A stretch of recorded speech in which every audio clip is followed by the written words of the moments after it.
Today we're going to take a look at the brand new Wave 9 ships for X-Wing. This is the Scum faction, and they are coming in hot. Spiky bits. Make sure you stay in the trenches by becoming a supporter over on Patreon and also scoring yourself some free miniature swag in the process. Subscribe to this YouTube channel. Check out our site, spikybits.com, for all the hot hobby tutorials, news, rumors on all your favorite hobby topics. And head on over to thelongwar.net. That's the home of the battle reports for exclusive content, early access videos, and more. Become a veteran of the Long War today.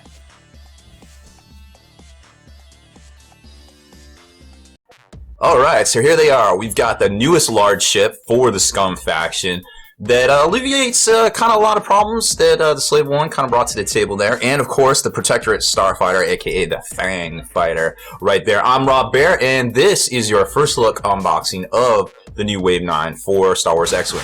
So, the new ships are here. They're not officially released yet. We got these from Gen Con. Good friend of ours picked them up and dropped them off, so we certainly appreciate that because, you know, all the good boys and girls are out there awaiting these things to hit the stores. No idea when they actually will, however, but we got the goods right here. Now, I'm not sure what all has been spoiled for these things, but we're going to take a look at the ships themselves first because I always love to see the actual modeling that goes into this, and I joke with a lot of folks here, you know, on the channel and as people in real life, you know, that maybe aren't quite the whole tabletop hobbyist. You know, they buy the pre-paints, and that's kind of what these are. But the quality that really goes into this stuff is really unmatched for a lot of the pre-paints out there. I mean, take a look at this. This is some of the crispest paints I've seen in a while from FFG. It's almost like they got a new factory or something. I know Asmodee was kind of after them. They kind of ramp it up and step it up a bit. But I mean, the quality on this stuff's good. There's no, you know, glue smears or anything like that. You know, you got a nice, good, smooth paint job here. No like washes kind of dragging or anything in here. And it's a, you know, it's a good smooth transitions. You can tell from kind of my hand. You know, I have mostly an average size man hand. I would kind of hope here. And it's pretty big. It's a big ship. It's easily, I would say the Ghost is slightly larger than this right here. So long ways, it's probably Ghost-ish. Short ways, it's, you know, not quite as long. So it'll look very similar on the tabletop. Not, maybe not quite the girth, you know, pointed the right way as we're used to seeing with the Ghost there. So we're gonna put this bad boy away. And you may notice that little 360-degree turret up there on the top, and that's actually going to play a lot into the cards that come in this set here. And here you can kind of see the overview of what, you know, what's coming in there. 18 cards, 29 tokens, 1 maneuver dial, and a partridge and a paratree. Of course, all the stuff that we've come to expect from, you know, the instruction manual, a little fluffy kind of play-by-play little campaign kind of thing in here as well. And of course, you've got some extra pilots, you know, your normal tokens, your stands, your little maneuver peg right there. So opening this up, you're going to notice it gives you, of course, the layout, all the new crew cards, tractor beam token. It has a lot of freebie tractor beam stuff that's really interesting to see here. There's a lot of tractor beam mechanics in this release and a lot of stress eating mechanics. And to be quite honest, I'm not like blown away by this release and all the war gear and stuff. I think it's good. I think obviously Scum is the clear winner on this this Wave 9 just because the sheer fact that the two of the ships are Scum and have some different mechanics that we haven't seen out there going over to the Scum in X-Wing. But maybe more appropriately, they're getting more large ship love to kind of quick catch them up, you know, because they've only been around like what, 2 years, I want to say, or at least a year. Scum, forget exactly when Scum faction came out. I want to say it was before Gen Con last year with the Most Wanted pack. I believe that is correct. I may be misspeaking, but feel free to correct me in the comments below. So here's the new mechanic in here, which is a mobile fire arc. It's got this little punch out that we're going to show you, and what it is, when you set it up, you basically set where that turret is, where your secondary fire arc is going to be. And when you're attacking a primary weapon, a ship with a mobile firing arc may attack an enemy ship that is at range 1 3 and inside its primary and or its mobile firing arc. So you can use your primary out that way, and when you're attacking with a secondary weapon, it has to go out your primary unless an upgrade card says otherwise. Now, you can move this as an action, which it is on the action bar, this little rotate arc icon, but there's also a piece of war gear that lets you rotate it if you perform a 3, 4, or 5 maneuver. And a 3, 4, or 5 maneuver, I'm going to show you why that's so important for this particular ship here, because this is the Ricky Bobby of X-Wing. This ship wants to go fast. If you're not first, you're last in the world of the Shadowcaster. So keep that in mind as you're flying this bad boy right here, because it's really fun. And of course you got the little doodad right here where it's mission 16 if you're following along and collect all these, which I actually still have them all. That might be pretty fun to run a little go through all 16 mission thing. And then there's the little punch out that kind of gives you an idea of how to assemble it there, but that's, you know, that's super easy, just punch out stuff. So then we jump into the upgrades themselves, and here are the pilot, or the cards, right? So here's the cards. You'll notice this interesting looking debris field here with the 2 little nubs on it. Hey, that looks like it goes behind a little maneuver dial. Well, it turns out it does. You can poop that thing out like a bomb, actually, and we'll get to that here shortly as well. And then there's some little token cards for the narrative. You've got your little special dial upgrade card, your tractor beam card, all standard fare right here that we've seen in the past. There's the little auxiliary fire arc thing, secondary fire arc thing. Here's your dial. But before we get to that, just pretend you didn't see that. It's just us here, right? Here are the 2 cards. So you're noticing the stats. You got 7 hull points, 2 agility, 3 fire, and 3 shields. So you're looking at 10 on the day to get this thing down and out. So pilot skill 2, pilot skill 5, pilot skill 7, and pilot skill 6 on all the different variants here, okay? So that's interesting to see. I wonder how it points out in the actual cards themselves. Now, jumping back to the dial, here's the cool dial. So you'll notice there's only 1 red, and that's a 5K turn. A 5K turn with a large ship. Think about that for a minute. I'm loving it. So then check out all these. All the way up to 3 just about. Only 1 green, but they're all white. But then when you get up to your greens, they're all green up to 5. So this ship is all about going fast. It wants to go fast. It wants its home is at the 3, 4, and 5, which definitely messes with TIE Defenders for sure. These, right? So you got all that. Now we take a look at the cards. First, let's take a look at the pilot cards. And we got Aja and Sabine and just a generic card right here, right? Okay. So now we're gonna be like, well, this is interesting. 38, 37, 35, 33. Pretty standard as far as the large ships go, right? So nothing new there. It's got the action where you can move that little arc that we were talking about. Now, each of these has a really interesting, they're kind of almost like the IG-88 of, I guess, the Lancer class. So they each do something at the start of the combat phase. Well, 2 of them. But then one does something while defending. So they don't share the abilities, but they have like kind of this associated like class kind of cool thing, right? So this one here, at the start of combat phase, you may choose a ship at range 1. If it is inside your primary and your mobile, assign 1 tractor beam token to it. Okay. That is actually not Thunder. That's my cats playing in the packaging out in the living room, because it doesn't matter what I'm doing. As soon as I start talking, they just want to go crazy. Like, they're just sitting around, just doing nothing, and then I get on here and I start talking. They know I can't get up. They know I'm raising my voice, so they ran away. It's like they do it on purpose, and they know. I think they know. Okay, so back here, so that's really cool, right? So remember, tractor beam tokens, you can only flip them once, only of course if it's a small ship, but you can get those negative agility stacks. So keep that in mind, right? At the start of your combat phase, you may choose 1 ship at range 1 to 2. If it's inside your mobile firing arc, assign 1 stress to it. Okay, cool. Stress sucks for a lot of people. Good to remember. When defending with Sabine, when defending against an enemy ship inside your mobile firing arc at range 1 to 2, you may add 1 focus result to your roll. So that's for defense. So remember, you can move your mobile firing arc, you can set it. So theoretically, you shouldn't be caught unawares there, I feel like. And then just the generic version here, that's 33. Obviously, it kind of compares, I guess, to a Jump Master a little bit points-wise. It seems a little expensive. But the one thing that these all share that is definitely worth pointing out is that it has they all have 2 illicit upgrade slots right there. So that's a very important thing. Well, let's leave these out. That's a very important thing to remember, because illicit is what's up, and you can get some dirty, dirty stuff with illicit. Now, we've got that debris cloud I was talking about, right? So Debris is really interesting in the fact that it works like a bomb. You just poop it out the back. You execute a maneuver as normal. You assign a stress token. Oh, this is if it goes on. So using the cargo, you drop a cargo token, follow these steps. Take the one maneuver just like a bomb, put it between the rear guides, place the cargo token as indicated on the upgrade card into a play area, and slide the guides of the token. So you're just dropping it just like a bomb.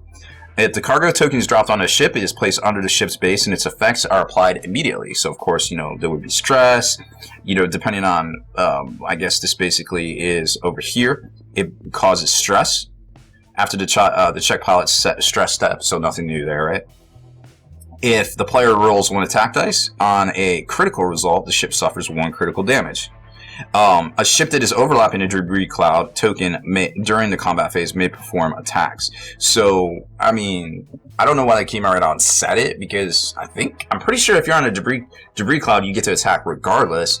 That only applies to asteroids as far as I know, but I guess it's good that they put it on there. I'm not exactly sure. Maybe there's something I'm not aware of that I didn't catch, so if I am dumb there, please make sure you drop that in the comments too. As far as upgrade cards go, so we got Veteran Instincts, another oldie but goodie. The IG-88 crew card, interestingly enough. And then we got Ketsu Onyana, I guess, Onyu. Don't know how to say that. Lats Radzi. Black Market Slicer Tools. That's one of my top picks for this particular expansion. Countermeasures, Gyroscopic Targeting, which we're going to talk about, Tactical Jammer, and Shadowcaster, the title for the new Lancer class ship. So obviously we all know what Veteran Instincts does. No need to talk about that. Let's zoom in this bad boy a little bit because I want to make sure everybody can see these bad boys. Okay, so moving on down the line, IG-88D, Scum only. So remember, it takes the D slot there, so you can't have the aggressor. You know what I mean? Like, you got to be careful there. But still, if you have the palatability of each friendly ship with the IG-2000 upgrade card, in addition to your own pilot ability. Okay, so if you can manage to fit another ship in there, it's probably only going to work with 1 ship at 100 points, so keep that in mind. But for 1 point, crew member wise, I feel like you could do some work with that. I like this Ketsu Onyo. We'll go with Onyo. At the start of the end phase, you may choose 1 enemy ship inside your firing arc at range 1 to 2. That ship does not remove its tractor beam tokens. So now you're starting to stack these tractor beam tokens, which are reducing agility and also really making people nervous about what's coming next. So I like that. I really like ion cannon in this current meta too. You don't see it as much, but it really messes with people's decision making, I feel like, because it's so kind of underground. This is kind of that way too, and I really dig that. And just the fact that it stays on there. Lats Razzie, when defending, you may remove 1 stress token from the attacker to add 1 evade result to your roll. So if somebody's PTLing on you, and they're outside your arc, you're like, yo, let me take that and let me get an evade out of it, which is, I mean, I guess it's cool, because you're like, oh, well, I took the stress from them, and you're like, that kind of helped them. But when you think about it, they're generally going to be dropping a green maneuver anyways. Like, when was the last time you ever saw, like, Baron, like, oh no, I'm stressed, I can't do anything, so it's like, it's kind of a bonus for you, I feel like, at that point. So I'm digging it. 2 equipment points for that. Black Market Slicer Tools, loving it. Action, choose a stressed enemy ship at range 1 to 2, again, previous conversation, and roll 1 attack die. On a hit or a crit, remove 1 stress token and deal it 1 face down damage card. Hold up, stop the presses right there. This card is BANANAS. This card is simultaneously F's over Palp Aces as well as A-Wing builds out there, because there's something that Palp Aces and A-Wings don't like, and that's getting direct damage, because, well, they only have 2 hull points for the most part, right?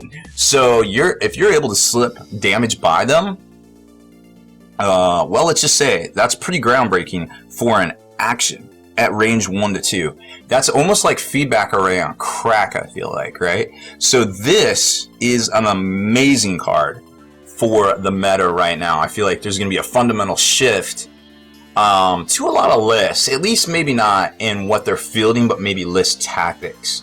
right off the bat there. This is pretty good. Rigged cargo chute action, discard to drop 1 cargo token, which we already talked about kind of how that works there. It is also an action that you can do, I believe. I'm pretty sure it is. Let's see. Nope, it is not. I guess that's the only way to do it. This card explains the rules for a cargo token and serves as a reference for its attacks. Yeah, I guess that's the only way to do it. Maybe I missed something there. And I apologize if I misspoke, but I guess that is the only way to do it. Countermeasures is a 3 points cost modification. That's interesting because you can discard it, so it's kind of like a 1 use only for large ships, okay? So sometimes large ships need that extra agility boost. So you increase your agility value by 1 till the end of the round, which is great because you can use it against multiple attacks. Then you may remove 1 enemy target lock from your ship which is really good too because, you know, in the age of jump masters, nobody likes being target locked, especially, you know, with the new shift back to kind of the way things are right now.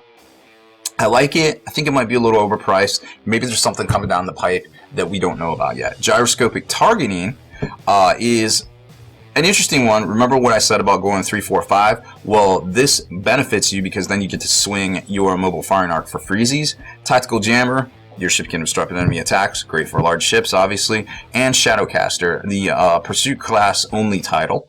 That once you perform an attack that hits, if the defender is inside your mobile firing arc at range 1 to 2, you may assign the defender 1 tractor beam token. So there's a lot of tractor beam synergy here, a lot of drop in agility for hopefully what will be the killing blow from, you know, something behind or something to activate next in the Scum fleet here. So I feel like this ship is kind of like the Moldy Crow, a bigger, better Moldy Crow for the Scum faction, almost like, right? That's kind of that's kind of the feel I'm getting out of this thing. It's got a lot of synergy, it's got a lot of utility, and it's got a decent amount of ass, to be quite honest. But it's not like the Fang Fighter.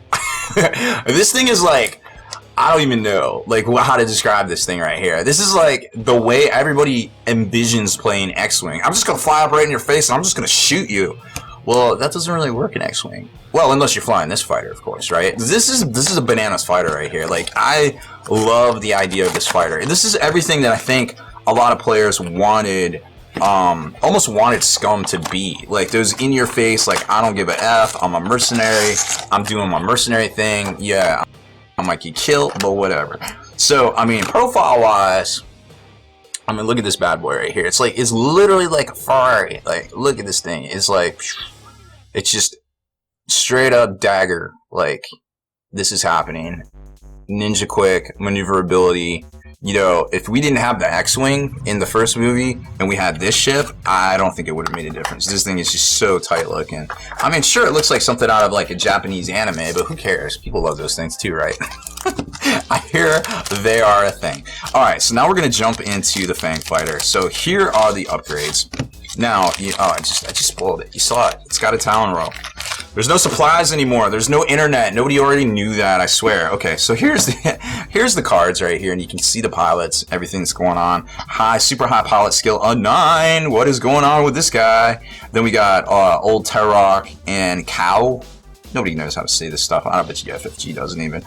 And then you got the maneuver dial, which, woo, look at all them bad boys right there. You got your 1s, you got your 2s, and that's right, there is a Talon roll in here at 2 even. And then some 3s, which I think that's the only one outside of Rebel X-Wing to actually get it.